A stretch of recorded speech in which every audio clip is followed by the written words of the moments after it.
Hello, everyone, and welcome back. Thank you so much for joining me. Today, we are in the community of Sienna, formerly known as Sienna Plantation, located in Missouri City, Texas, which is about 20 to 30 minutes from the medical center and downtown.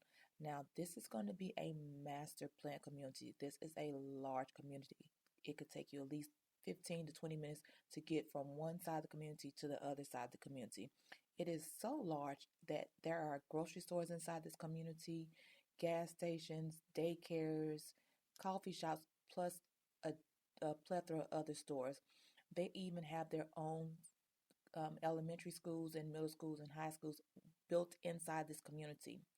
This home that we're viewing is going to be built by Perry Homes. It is in the Valencia section. It's a 55-foot section. The model is going to be a 3484. It is a 4-bedroom, 3.5 bath home, and the starting price is going to be close to the $700,000 range.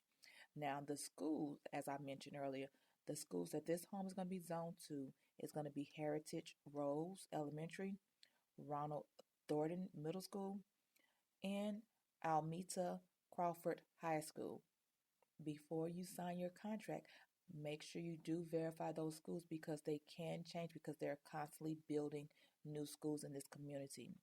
If you have any questions regarding this home, this builder, or any other real estate questions, leave them in the comment section below and I'll be more than happy to answer them for you. And do me a big favor, hit that like, subscribe, and that bell to be notified of weekly videos. Enjoy the rest of the tour.